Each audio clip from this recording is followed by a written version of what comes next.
જેને દૂધી નથી ભાવતી એને તમે એકવાર આ રીતે શાક બનાવીને ખવડાવી દો તો એ પણ દૂધી ખાતા થઈ જશે।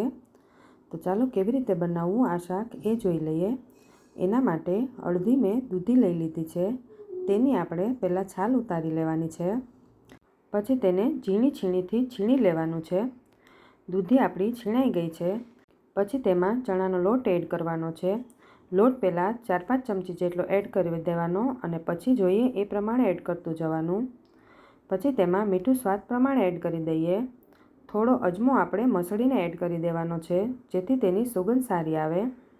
પછી તેમાં 1/4 ટીસ્પૂન જેટલી હળદર એડ કરી દેવાની, અડધો ટીસ્પૂન જેટલું ધાણા જીરું, અડધી ટીસ્પૂન જેટલું આદુ મરચાં તમે તમારા ટેસ્ટ પ્રમાણે વધારે ઓછા કરી શકો છો। પછી 1 ચમચી જેટલી ખાંડ એડ કરી દઈએ અને 1 લીંબુનો રસ એડ કરી દેવાનો છે। પછી તેને સારી રીતે મિક્સ કરી દેવાનું છે। સારી રીતે મિક્સ થઈ જાય પછી આપણે તેના કોફતા તળી લેવાના છે। ગેસની ફ્લેમ મીડિયમ રાખવાની છે। મીડિયમ ફ્લેમ પર આપણે તેને ગોલ્ડન બ્રાઉન રંગના તળી લેવાના છે। આ કોફતા તમે તળીને એમનેમ ખાશો તો પણ ખૂબ જ ટેસ્ટમાં સરસ લાગે છે।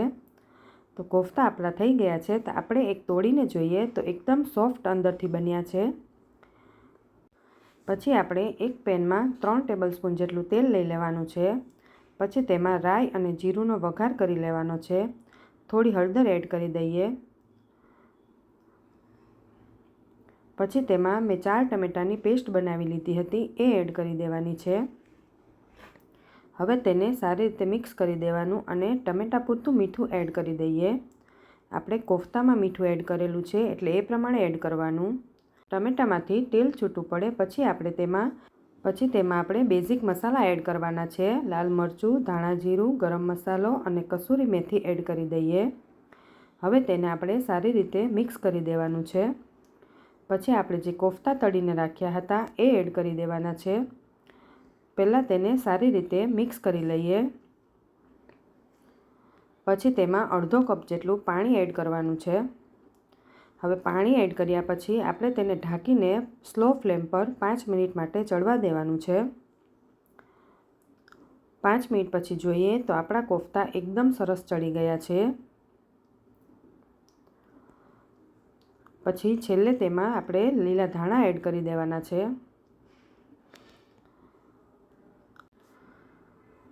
સારી રીતે મિક્સ થઈ જાય પછી આપણે તેને પ્લેટમાં લઈ લેવાનું છે। એકદમ સિમ્પલ રીતે બની જાય તેવું દૂધીના કોફતાનું શાક આપણું તૈયાર થઈ ગયું છે। આ શાક ટેસ્ટમાં ખૂબ જ સરસ લાગે છે। તમે આ શાકને રોટલી પરાઠા સાથે સર્વ કરી શકો છો। તમે પણ ઘરે જરૂરથી ટ્રાય કરજો। જો તમને મારો વિડીયો ગમ્યો હોય તો લાઇક, શેર અને સબસ્ક્રાઈબ કરવાનું ના ભૂલતા।